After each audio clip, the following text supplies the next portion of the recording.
इसमें कहा है कि 2 number are in the ratio 3:5। If each number is increase by 10 the ratio becomes 5:7। The sum of the number is, मतलब 2 ratio दिया है, 2 नंबर दिया है, किस रेशियो के फॉर्म में है, 3:5 के फॉर्म में है। और यदि हम इन दोनों में 10 ऐड कर दें, इस 10 को हम ऐड कर दें तो हमारा रेशियो हो जाता है 5:7। तो हमें पूछा जा रहा है कि उन दोनों नंबर का सम क्या होगा, उन दोनों नंबर का सम क्या होगा। तो हमें पहले 2 नंबर जो नंबर हैं वो दोनों नंबर कौन कौन से हैं, हम x के फॉर्म में यहाँ सपोज कर लेंगे। किसके फॉर्म में, x के फॉर्म में सपोज कर लेंगे। चलिए पहला नंबर देखो, रेशियो दिया है दोनों नंबर का 3:5, तो यहाँ दोनों नंबर का बच्चों मान लो पहला नंबर और सेकेंड नंबर, फर्स्ट ये है और सेकेंड ये है, इन दोनों नंबर का रेशियो दिया है 3:5। तो पहला नंबर जो हो जाएगा वो x के फॉर्म में ले लेंगे 3x, और दूसरा नंबर जो हो जाएगा बच्चों वो 5x। मतलब फर्स्ट नंबर 3x और सेकंड नंबर क्या होगा 5x। और इन दोनों में अगर हम 10 ऐड कर दे तो हमारे रेशियो जो मिलेगा वो 5:7 मिल जाएगा। ओके, तो हम दोनों में ऐड करेंगे बच्चों 10, 3x + 10 और 5x + 10। ये दोनों नंबर जैसे ही ऐड करेंगे आपको जो मिलेगा वो 5:7 मतलब 5/7 मिल जाएगा। अब इनको क्रॉस मल्टीप्लाई करके हम क्या करेंगे, x की वैल्यू फाइंड आउट करेंगे। क्रॉस मल्टीप्लाई, इसको इस साइड करेंगे, इसको इस साइड करेंगे। ओके चलिए देखो 7 इन दोनों में मल्टीप्लाई करते हैं इसका, तो 7 3 या 21x प्लस 7 10 जा 70 इक्वल टू 5 5 जा 25x और 5 10 जा 50। x वाले टर्म्स को एक तरफ करेंगे, 21 को उस साइड ले जाएंगे तो 50 को इधर, 70 - 50 इक्वल टू 25x - 21x।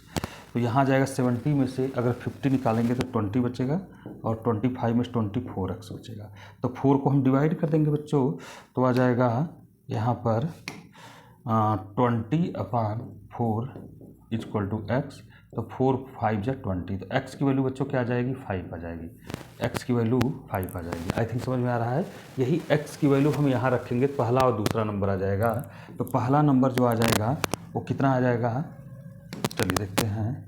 पहला नंबर आ जाएगा 5, 3 × 5 15 आएगा बच्चों, और दूसरा नंबर आएगा 5 × 5 25। इन दोनों नंबर को हम ऐड करेंगे क्योंकि दोनों का सम पूछा जा रहा था। तो दोनों का जो सम आएगा वो कितना आ जाएगा 40 आएगा। सम कितना आ जाएगा बच्चों 40 आ जाएगा।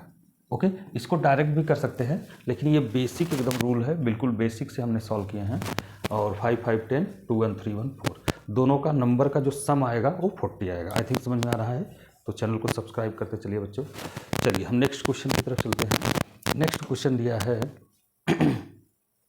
नेक्स्ट क्वेश्चन दिया है कि age of A and B, A और बी का जो एज दिया है वो 3:8 दिया है। 6 ईयर बाद दोनों का एज जो रेशियो हो जाता है 9 हो जाता है। हमसे पूछा जा रहा है कि प्रेजेंट एज ऑफ ए की जो प्रेजेंट एज क्या होगी, ए की प्रेजेंट एज पूछी जा रही है। तो देखो एज ए एंड बी का जो रेशियो दिया है 3:8 दिया है, मतलब प्रेजेंट एज अगर ए की देखा जाए तो 3x होगा और बी की देखा जाए तो 8x होगा। इसमें 6 ईयर्स हेंस, 6 ईयर हेंस का मतलब होता है आफ्टर, आफ्टर मतलब 6 वर्ष बाद दोनों की जो एज का रेशियो हो जाता है वो 4:9 हो जाता है, 4:9 हो जाता है। हमसे पूछा जा रहा है ए की एज, तो ए की एज जो होगी वो 3x होगी बच्चों। और हेंस पूछा है, तो हेंस देखो ये तो प्रेजेंट एज है, प्रेजेंट एज में जैसे ही 6 जोड़ेंगे तो ये 6 ईयर हेंस एज हो जाएगा, मतलब 6 ईयर आफ्टर एज हो जाएगा। और अपान 8x और +6, क्योंकि दोनों तो एज बढ़ेंगी, ए की भी एज अगर 6 ईयर बढ़ेगा तो बी की भी एज बढ़ेगी, और दोनों का एज 6 ईयर जोड़ने के बाद जो आएगा वो 4:9 मतलब 4/9 आएगा।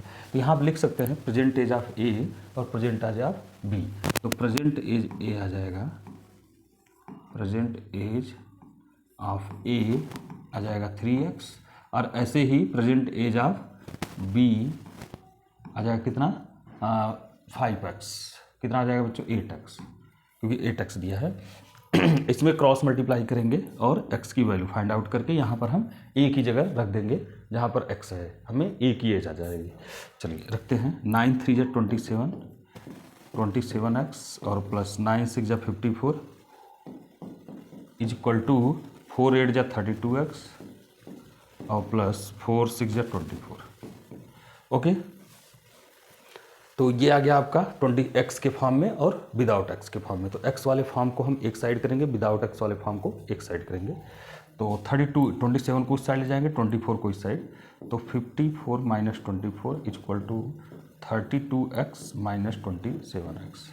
इसको सब्ट्रैक्ट करेंगे 0, 5 में 2 गए 3, और इसको सब्ट्रैक्ट करेंगे तो कितना आ जाएगा 5x आएगा, क्योंकि 32 में से 27 माइनस करते हैं तो कितना आता है 5 आता है। तो हम इधर देखो 5 है, x के वैल्यू हमें फाइंड आउट करना है, तो हम 5 से डिवाइड कर देंगे, तो 5 6 जा 30, तो x की वैल्यू बच्चों आ जाएगी 6। x की वैल्यू कितनी आ जाएगी 6 आ जाएगी। यही x की वैल्यू यहाँ रखेंगे तो जो a की एज होगी वो 3 × 6 मतलब 18 ईयर होगी। मतलब a की प्रेजेंट एज कितनी होगी 18 year. a present age 18 year, A option सही है। ओके, ए ऑप्शन सही है। आई थिंक समझ में आ रहा है। सो ये 4 क्वेश्चन थे जो कि BHU CHS में अक्सर पूछे गए भी हैं, ये इस टाइप के क्वेश्चन, और इसको देख लेंगे। इसी से रिलेटेड बहुत सारे क्वेश्चन मिलते जुलते आपको आगे नेक्स्ट वीडियो में मिलती रहेंगी। सो तब तक के लिए धन्यवाद।